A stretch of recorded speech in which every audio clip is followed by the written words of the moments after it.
नमस्कार दोस्तों, स्वागत कर रही हूँ आप सभी का शिक्षा प्रभा में। दोस्तों, मैं करुणा इस वीडियो में आप लोगों के लिए लेकर के आई हूँ राजस्थान माध्यमिक शिक्षा बोर्ड आरबीएससी क्लास 12th के चित्रकला विषय का चैप्टर नंबर 6 बंगाल स्कूल और सांस्कृतिक राष्ट्रवाद। बेटा, बंगाल स्कूल और सांस्कृतिक राष्ट्रवाद को जानेंगे हम इस वीडियो में और इसी के साथ ही साथ इस चैप्टर पर आधारित सभी इम्पोर्टेंट क्वेश्चंस को जानेंगे, उनके आंसर्स को जानेंगे, जिसकी उम्मीद लगाई जा रही है कि वो आपसे आपकी परीक्षा में पूछे जा सकते हैं। लेकिन उससे पहले अगर आप शिक्षा प्रभा पर पहली बार आए हैं तो सबसे पहले शिक्षा प्रभा को सब्सक्राइब कर लें। इसी तरह की और इन्फॉर्मेटिव वीडियोस के लिए, आपके मॉडल टेस्ट पेपर के लिए, सैम्पल पेपर्स के लिए, आपकी डेटशीट एग्ज़ाम, इन सब की जानकारी अगर आप लेना चाहते हैं तो इसी के साथ बेटा, वीडियो अगर आपको मेरी अच्छी लगती है तो वीडियो को लाइक करना है, दोस्तों के साथ शेयर करना है। तो वीडियो को शुरू करते हैं और देखते हैं हमारा क्वेश्चन नंबर फर्स्ट। पिछले 2 सप्ताह का एक स्थानीय समाचार पत्र लीजिए। इनमें से उन चित्रों और पाठ का चयन करें जिन्हें आप भारत के आधुनिक लोकतांत्रिक राज्य के जीवन में महत्वपूर्ण मानते हैं। इन दृश्यों और पाठों की सहायता से एक एल्बम संकलित करें जो समकालीन दुनिया में एक स्वतंत्र संप्रभु भारत की कहानी बताता हो। तो बेटा, ये वाला जो आंसर है इसको आप अपने लेवल पर तैयार करेंगे, अपने लेवल पर मेहनत करेंगे और इसका आंसर आप लिखेंगे। सेकंड क्वेश्चन है, राष्ट्रीय कला शैली के निर्माण में बंगाल स्कूल के कलाकार महत्व पर टिप्पणी कीजिए। तो कलाकारों का क्या महत्व रहा है राष्ट्रीय कला शैली के निर्माण में, जान लेते हैं। राष्ट्रीय कला शैली के निर्माण में बंगाल स्कूल के कलाकारों का महत्व आधुनिक राष्ट्रवादी स्कूल बनाने का प्रथम चरण बंगाल से प्रारंभ हुआ, जो कि एक कला आंदोलन था। बेटा, बंगाल स्कूल क्या था? आप लोगों को मतलब कि हम इससे पहले इस क्वेश्चन के आंसर पर आगे बढ़ें, हम लोगों को जानना है कि बंगाल स्कूल क्या है। इसके अभाव में हमें ना तो कोई क्वेश्चन समझ आएगा, ना उसका आंसर समझ आएगा। एक दौर था जब जो हमारे यहाँ की जो कला थी वो पूरी तरह से हमारे यहाँ की कला को हीन और तुच्छ बता दिया गया था। किसके द्वारा? जो विदेशी लोग, यानी कि जो अंग्रेज़ लोग हमारे यहाँ इंडिया में आए थे, तो उन लोगों का मानना था कि उनके उधर की जो कला है वो अपने आप में श्रेष्ठ है, सर्वश्रेष्ठ है। तो उन्होंने हमारी संस्कृति को, हमारी चित्रकला को छोटा दिखाने के लिए यहाँ पर अपने चुनिंदा विषयों पर चित्र बनवाने शुरू कर दिए। हुआ ये था, जो रजवाड़े थे वो अब ख़त्म हो गए थे और चित्रकार जो थे वो अपनी रोजी रोटी के लिए, अपना परिवार चलाने के लिए जिन विषयों पर उनसे बोला जाता था उन विषयों पर चित्रांकन करने के लिए तैयार हो गए थे। ऐसे में हमारे यहाँ की कला को अपना महत्व दिलाने के लिए, अपनी जगह दिलाने के लिए कुछ कलाकारों ने एक समूह बनाया और उस समूह को नाम दिया गया बंगाल शैली। क्यों? क्योंकि ये बंगाल में विकसित हुई थी। अवनींद्रनाथ टैगोर, रविंद्रनाथ टैगोर से आप सभी लोग परिचित होंगे। रविंद्रनाथ टैगोर के जो बड़े भाई थे गुणेंद्रनाथ, उनके बेटे थे अवनींद्रनाथ। अवनींद्रनाथ ने ईवी हेवेल, जो कि कलकत्ता विश्वविद्यालय के प्रिंसिपल हुआ करते थे, उनकी प्रेरणा से भारतीय कला को अपना स्थान दिलाने के लिए, अपनी पहचान वापस दिलाने के लिए एक शैली को प्रारंभ किया। और उस समूह में जितने भी कलाकार सामने आए, उन्होंने भारतीय कला, जो कि राजस्थानी, जैसे कि राजस्थानी शैली थी, मुग़ल शैली थी, है ना, हमारी अजंता कला थी, उसी कला पर अन्य विषयों पर चित्र बनाने शुरू किए। विषय कुछ भी हो सकते थे, लेकिन जो चित्रकारी करने का तरीका था वो वही लिया गया, मुग़ल शैली का लिया गया, राजस्थानी अजंता का लिया गया और हमारी कला को एक मुकाम दिलाया गया, पहचान वापस दिलाई गई। तो ये एक कला आंदोलन था। जिस तरह से आज़ादी पाने के लिए आंदोलन हुआ था, उसी तरह से कला को, हमारे देश की कला को अपना महत्व दिलाने के लिए एक आंदोलन किया गया, एक टीम बनाई गई, एक ग्रुप बनाया गया, एक विद्यालय बनाया गया और उसको नाम दिया गया बंगाल शैली। इसने देश के विभिन्न हिस्सों के कलाकारों को प्रभावित किया। शांति निकेतन में भारत का पहला राष्ट्रीय कला विद्यालय खोला गया। इस कला आंदोलन को स्वदेश से जोड़ा गया और इसका नेतृत्व किया अवनींद्रनाथ टैगोर ने, जिनका मैंने बताया। कलकत्ता स्कूल ऑफ आर्ट के प्रिंसिपल ईवी हिवेल ने इनका समर्थन किया। ये दोनों ही औपनिवेशिक कला विद्यालयों की आलोचना करते थे और ऐसी चित्रकारी की अनुशंसा का अर्थ होता है प्रशंसा करते थे जिसकी विषय वस्तु व शैली भारतीय हो। वे मुगल और पहाड़ी लघु चित्रों को चित्रकारों के लिए प्रेरणा स्रोत मानते थे। राष्ट्रीय कला शैली के निर्माण हेतु बंगाल स्कूल के चित्रकारों का जो महत्व है वो निम्नलिखित है, जिसके अंदर हम पहले नंबर पर अवनींद्रनाथ टैगोर व ईवी हिवेल का योगदान रखते हैं।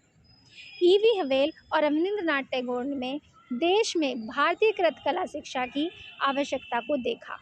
इसकी शुरुआत कलकत्ता के सरकारी कला विद्यालय से हुई, जिसे वर्तमान में government college of art and craft के नाम से जाना जाता है। इसी क्रम में लाहौर, बम्बई और मद्रास में भी कला विद्यालय स्थापित किए गए, जिनका प्रारंभिक उद्देश्य या फिर ध्येय धातु के काम, फर्नीचर व क्यूरियों जैसे कला का विकास करना था। कलकत्ता में फाइन आर्ट्स की ओर अधिक रुझान था। भारतीय कला परंपराओं में तकनीकी व विषयों को शामिल करने व प्रोत्साहन हेतु एक पाठ्यक्रम को तैयार किया गया। अवनींद्रनाथ की यात्रा का अंत एक बहुत ही ज़्यादा फेमस कृति है। मुगल और पहाड़ी लघु चित्रों के प्रभाव और चित्रकला में एक भारतीय शैली निर्माण करने की उनकी इच्छा को दिखाता है। इनके छात्रों की प्रथम पीढ़ी भारतीय कला की खोई हुई भाषा को पुनः प्राप्त करने में लगी हुई थी। आधुनिक भारतीय कला के समृद्ध अतीत से लाभान्वित एवं जागरूक हो सकें, इसके लिए अवनींद्रनाथ टैगोर ने एक महत्वपूर्ण journal Indian society of oriental art की स्थापना करी। इसकी स्थापना 1907 में की गई और इसी के साथ ही साथ इसका अध्यक्ष उन्होंने अपने बड़े भाई गगनेंद्रनाथ टैगोर को बनाया। वे भारतीय कला में स्वदेशी मूल्यों के मुख्य समर्थक भी थे। यह बंगाल स्कूल ऑफ आर्ट के निर्माण में व्यक्त होता है। इस स्कूल ने आधुनिक भारतीय चित्रकला के विकास हेतु मंच तैयार किया। अवनींद्रनाथ टैगोर द्वारा दिखाई नई दिशा का अनुसरण कई युवा कलाकारों ने किया, जिसमें कि क्षितिज नाथ मजूमदार का चित्र है रासलीला, M.R. चगुताई का चित्र है राधिका महत्वपूर्ण भूमिका रखते हैं। सेकंड है बेटा शांति निकेतन। प्रारंभिक आधुनिकतावाद की भूमिका, नंदलाल बोस का योगदान। नंदलाल बोस कौन थे? अवनींद्रनाथ टैगोर के सबसे फेवरेट शिष्य। जब अवनींद्रनाथ टैगोर की मृत्यु हुई तो शांति निकेतन की बागडोर को नंदलाल बोस ने ही संभाला था। कला भवन भारत का प्रथम राष्ट्रीय कला विद्यालय था, जो शांति निकेतन में रविंद्रनाथ टैगोर के द्वारा स्थापित विश्व भारती विश्वविद्यालय का ही एक भाग था।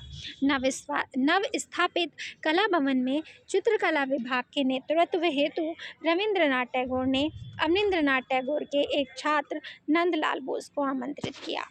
कला भवन में नंदलाल बोस ने बौद्धिक व कलात्मक परिवेश का निर्माण किया ताकि कला में भारतीय शैली लाई जा सके। उन्होंने शांति निकेतन के आसपास व्याप्त लोक कलाओं को देखा और कला की भाषा पर ध्यान दिया। उन्होंने बंगाली में वुडकट्स के साथ बच्चों को पढ़ना सिखाने वाली प्राथमिक पुस्तकों का भी चित्रांकन किया। नए विचारों को सिखाने में कला की भूमिका को समझा। महात्मा गांधी ने सन 1937 में हरिपुरा में आयोजित कांग्रेस के अधिवेशन में प्रदर्शित पैनलों को पेंट करने हेतु आमंत्रित किया। उनके द्वारा चित्रित पैनल हरिपुरा पोस्टर के नाम से प्रसिद्ध हुए। इनमें विभिन्न गतिविधियों में व्यस्त सामान्य ग्रामीण परिवेशों को दिखाया गया। एक संगीतकार ढोल बजाते हुए, एक किसान हल चलाते हुए, एक महिला थही मथते हुए, इस तरह के कुछ पोस्टर हरिपुरा में नंदलाल बोस ने बनाए। ये पोस्टर गांधी जी की समाजवादी दृष्टि का परिचय देते हैं, जिनमें कला के माध्यम से भारतीय समाज के हाशिए पर रहने वाले वर्ग को दर्शाया जाता है। सेकंड है के वेंकटप्पा का योगदान। ये भी बंगाल शैली के एक प्रमुख कलाकार थे। कला भवन में अनेक युवा कलाकारों को कला की राष्ट्रवादी दृष्टि को आगे बढ़ाने हेतु प्रेरित किया। यह उन कलाकारों के लिए प्रशिक्षण का मैदान बना जिन्होंने देश के विभिन्न भागों में कला की शिक्षा दी। दक्षिण भारत में के वेंकटप्पा एक महत्वपूर्ण उदाहरण है। उन्होंने कला का विस्तार सिर्फ कुलीन वर्ग तक ही ना करके आम जनता तक किया। तीसरे हैं यामिनी रॉय। यामिनी रॉय आधुनिक भारतीय कला का एक अनूठा उदाहरण है, जिसने औपनिवेशिक कला विद्यालय को अस्वीकार करते हुए गांवों की सपाट व रंगीन शैली की लोक चित्रकला को अपनाया। उनका मानना था कि उनकी चित्रकलाएं औरतों व बच्चे विशेषकर ग्रामीण जीवन पर आधारित हों ताकि अधिक से अधिक जन सामान्य उनको समझ सके।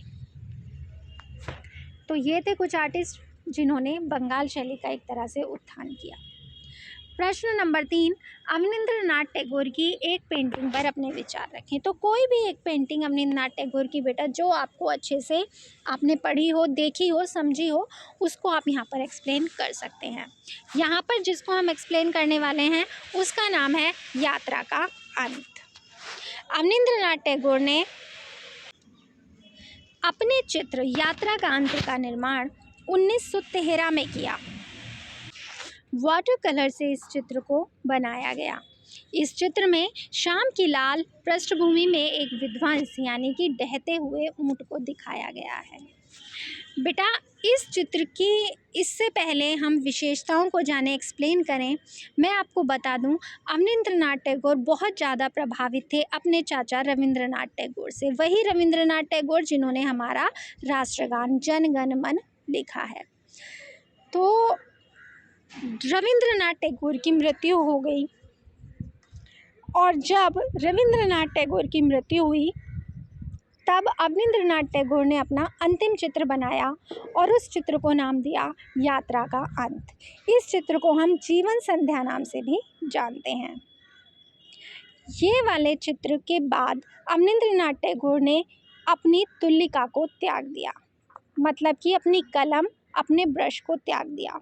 इसके बाद अवनींद्रनाथ टैगोर ने पूरे जीवन में कोई भी चित्र नहीं बनाया, यानी कि जीवन संध्या या यात्रा का अंत जो चित्र है वो अवनींद्रनाथ टैगोर का अंतिम चित्र है।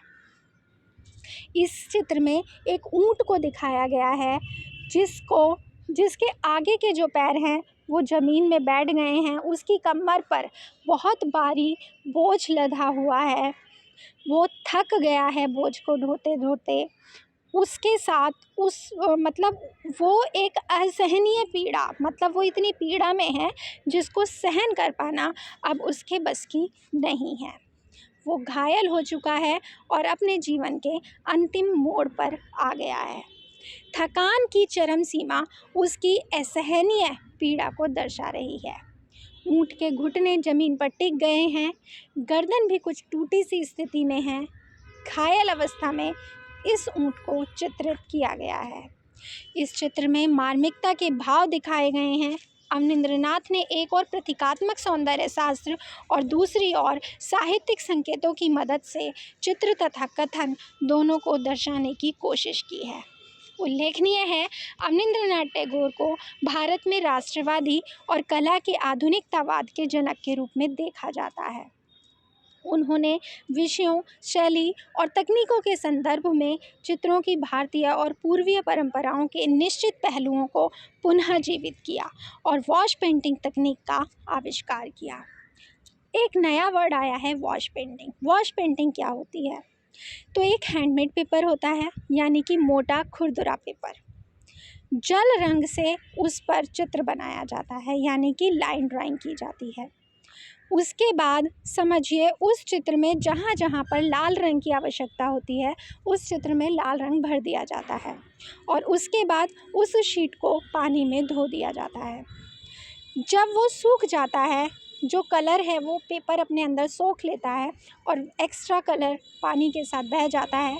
सूखने के उपरांत उस शीट पर दोबारा कलर लगाया जाता है, जैसे ग्रीन कलर। ग्रीन कलर की जब पूर्ति हो जाएगी फिर उस शीट को दोबारा धो दिया जाता है। इस तरह से शीट को बार बार धोते रहना पड़ता है जब तक कि उसके अंदर सभी कलर ना भर दिए जाएं। फिर वाटर कलर का एक बारीक लेप पूरी शीट के ऊपर किया जाता है, सूखने दिया जाता है। सूखने के बाद लाइन ड्राइंग की जाती है और एक रहस्यमयी वातावरण को उत्पन्न किया जाता है और यही तकनीक कहलाती है वॉश पेंटिंग। ये जो वॉश पेंटिंग थी ये मुख्यतः जापान की कला थी और ये वॉश पेंटिंग अवनींद्रनाथ टैगोर ने जापानी कलाकार से सीखी थी जिनका नाम था ताइक्वान और हिसिंदा। ये 2 साल के लिए शांति निकेतन में रहने के लिए आए थे। यहाँ की सभ्यता संस्कृति विद्यालय को जानने के लिए आए थे। इसी बीच अवनींद्रनाथ टैगोर को मौका मिला वॉश पद्धति को सीखने का और इन्होंने इस वॉश पद्धति को बंगाल शैली के माध्यम से आगे बढ़ाया। यही चीज़ यहाँ पर आपको बताई गई है। धुंधले और वायुमंडलीय प्रभाव को अंकित किया जाता है वॉश पेंटिंग में और यही प्रभाव जीवन का अंत या जीवन संध्या नामक चित्र में प्रयुक्त किया गया है।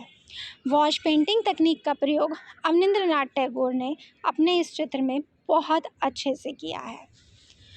क्वेश्चन नंबर 4 जो कि बहुत इम्पोर्टेंट है, पूछा जा सकता है आपसे, भारत की किस कला परंपरा ने बंगाल स्कूल के कलाकारों को प्रेरित किया?